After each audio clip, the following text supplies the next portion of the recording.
Eu vou contar um caso só, para terminar, porque vamos abrir para debate, só para a gente pensar no seguinte. Eu trabalhei lá em Bragança Paulista, durante algum tempo, numa entidade que trabalhava com crianças em situação de risco, na favela de lá, onde tinha muito tráfico, etc. E o primeiro dia que eu fui nesse lugar, aconteceu um fato, só para vocês ilustrarem, né? Um pouco de sentimento, é o compaixão. Eu sempre que vou fazer um trabalho pedagógico, sempre levo meu violão, começo a cantar, sempre canto com as crianças, etc. Então, a primeira vez que eu cheguei nesse local, eu cantei, comecei a cantar, etc.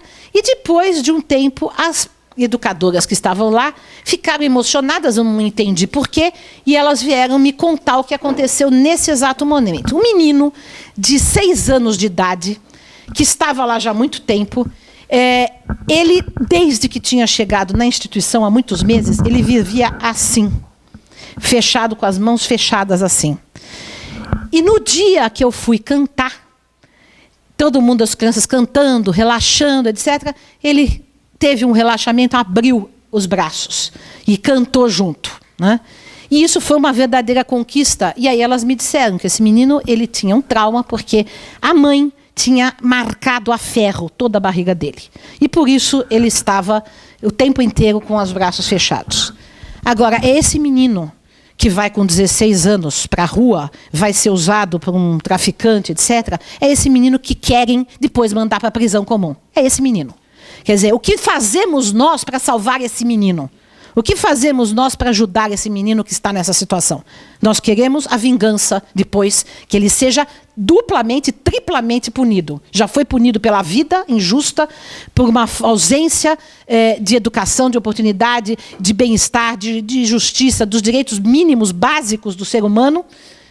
E depois ainda nós queremos mais prisão para ele. É esse o clamor do povo, que ouve o galo cantar e não sabe onde ouviu e fica repetindo o que a Veja e a Rede Globo falam. Era isso que eu queria falar. E só para ilustrar uma série que está fazendo muito sucesso na Globo agora, sobre Revenge. Por coincidência, né? Então, assim, são várias mensagens que vão se colocar. Que aliás, eu digo o seguinte, que a maior marca da cultura norte-americana é o que eu chamo da síndrome de Rambo, né? Resolver tudo na bala, né? Tudo na bala. E nós estamos querendo aderir a esse tipo de modelo, né? Quer dizer, o sistema penal americano é o mais repressivo que tem, o mais repressivo que existe. É quase campo de concentração o que eles fazem lá. Eles não têm minoridade penal, podem prender criança de 12 anos, podem mandar matar criança de adolescente de 14, de 15. É a lei do faroeste lá, né? E aí o Maurício fez uma provocação inicial, que eu faço questão de responder, que o sistema educacional americano supostamente é bom. Não é, porque existe uma marginalização muito grande de uma larga faixa da população, principalmente os negros, né? E o maior contingente de presidiários nos Estados Unidos são de negros. Né? E depois latinos, que são entre aspas, a escória da sociedade. Os párias que não fazem parte da partilha dos bens do American Way of Life. Né? Então, na verdade, toda vez que nós invocamos este tipo de atitude de penalização, de dureza na lei, nós estamos invocando uma espécie de ideia calvinista, né? Porque os Estados Unidos ele foi formado por uma inspiração calvinista, o Calvino, quem era um dos reformadores, e que foi, só para ilustrar vocês, João Calvino, o fundador de um ramo da reforma que depois os pilgrims, os peregrinos que foram para os Estados Unidos eram principalmente calvinistas, né? O Calvino ele mandou justamente enforcar uma criança, um adolescente de 16 anos, porque tinha desrespeitado a sua mãe. Sabia disso? Você sabia que o Calvino foi inquisidor? Todo mundo fala que na Igreja Católica houve inquisição, houve durante séculos, mas no protestantismo também houve. E o Calvino fez o seguinte: havia um médico espanhol que até hoje é considerado um médico de grande valor, porque ele descobriu como funcionava a circulação de sangue nas veias. E esse médico, naturalmente, não tinha uma visão diferenciada da religião na época, né, 1600, 1500. Ele fugiu da Espanha, né, porque ele ia ser pego pela Inquisição. E foi pedir abrigo para Calvino, né, na Suíça, em Genebra. Porque, lógico, o Calvino estava fazendo uma reforma religiosa e ele supôs que ele fosse ser acolhido. Depois o Calvino mandou matá-lo, né? Porque ele não aceitava a divindade de Jesus.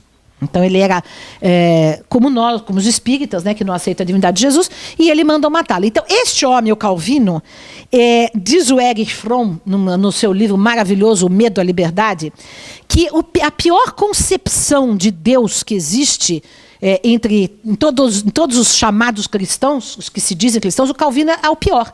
Porque ele achava que só os eleitos é que seriam salvos e ninguém poderia fazer nada para ser eleito, irremissível, porque Deus já tinha escolhido de antemão os eleitos, né? E, por um acaso, os eleitos eram os calvinistas, obviamente. E os que já... E, detalhe, os que já têm prosperidade material nesta vida. O sinal da graça. Ou seja, as nossas igrejas pentecostais, elas descendem desse calvinismo. Ora, exatamente esta mentalidade é que formou a mentalidade norte-americana. Ou seja, o pobre, ele é pobre porque ele não se esforçou para ser rico. Ele é vagabundo, ele é preguiçoso, né? Ele não se esforçou. Então ele tem que ser punido mesmo, ele tem que ir para a cadeia. Né? Não é porque ele não teve oportunidade, não é porque a sociedade é mal distribuída, é injusta, porque o sistema é totalmente desumano. Não, é porque ele não conseguiu chegar lá. Né? Não é o self-made man. Então, nesse caso, e aí nós estamos importando essa mentalidade, já estamos importando as igrejas evangélicas que já estão aí multiplicadas com a doutrina da prosperidade, e justamente os evangélicos são os mais repressivos, né, atualmente na nossa sociedade, os que querem cadeia, prisão e morticínio para todo mundo, né?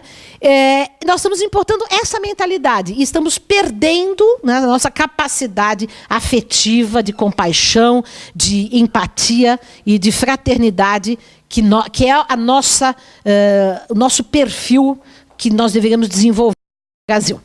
Então, é isso que eu gostaria de dizer. Eu ouvi uma pessoa que estava defendendo diminuir a maioridade penal essa semana no rádio, e ele estava dizendo que a gente deveria enxergar isso como uma forma de proteção para a criança. Por quê?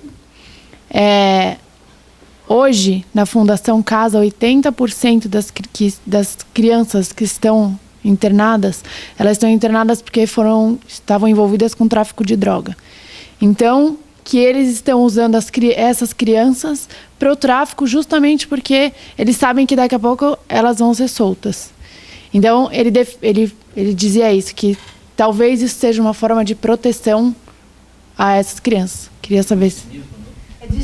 Manda para a cadeia onde tem mais tráfego ainda. É muito curioso, porque a primeira questão interessante. Se isso é verdade, e de fato os aviõezinhos, os vaporzinhos são utilizados no tráfico, hoje são os de 16 ou 17, se reduzir a maioridade penal é o que o Laerte retrata aqui. Vão pegar os de 14 e 15, e se reduzir para 14, os de 12 ou 13. Não vão faltar meninos pobres e miseráveis excluídos da família, da escola e da saúde para isso, né?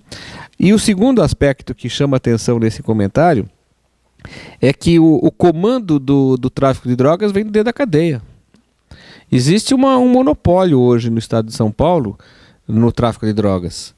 E o comando de dentro das cadeias, e toda a regimentação dessa estrutura é feita dentro das cadeias. Portanto, dizer que tira o menino das drogas, ou do comércio, ou do tráfico, colocando na cadeia, ou é ingenuidade ou é má fé. Porque não é possível que não se saiba disso. Não sei quem é que você ouviu falar isso no rádio, né? Então o que a gente percebe, como a Dora bem lembrou, é que é um discurso que não tem base racional. ele é simplesmente um discurso baseado nos interesses e numa postura ideológica dogmática que é voltada exclusivamente para defender uma maneira de ver o mundo que é de excluir. Tudo isso que a Dora estava falando, estava me lembrando, em que se baseia isso, né? Quer dizer, por que essa questão, por exemplo, da graça na salvação do calvinismo, né? Por que os meninos negros são os mais mortos na periferia?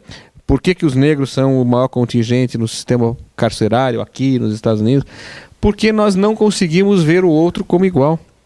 A questão toda se reduz, numa perspectiva filosófica e política, à questão da igualdade. Esta talvez seja a grande chave para nós compreendermos o problema. Na medida em que alguém diz, não, mas eles estão atacando e matando os nossos filhos, quer dizer, os outros não são as nossas crianças, é porque nós estamos fazendo uma classificação das pessoas. E isso para nós ficou tão interiorizado, é tão natural, esse nós e eles, que de maneira que uns estão acima do que os outros, há uma colocação assimétrica dos seres numa dada sociedade e que se classifica de acordo com questões econômicas, com posse, com posições sociais, com capital simbólico, essa coisa de pertencer a uma sociedade burguesa e com todas as características disso. Que o outro, ele é o outro, ele é contra, ele é o inimigo, ele não integra este meio. Eu não considero parte de mim, né? Essa questão, isso viola um princípio básico da democracia e da fraternidade, que é a igualdade material, a igualdade de verdade, não a igualdade formal. Né? A igualdade formal é aquela que está lá na Constituição, no artigo 1º, que todos são iguais perante a lei.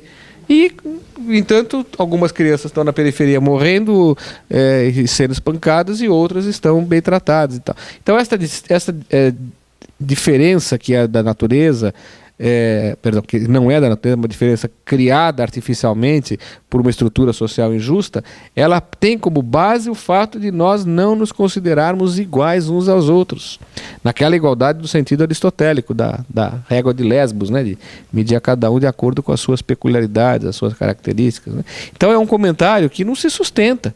Como a Dora falou, contra um interesse como esse, não há um fato, não há uma estatística. Ele mostra um enorme desconhecimento do sistema prisional brasileiro e de São Paulo, sobretudo. Né?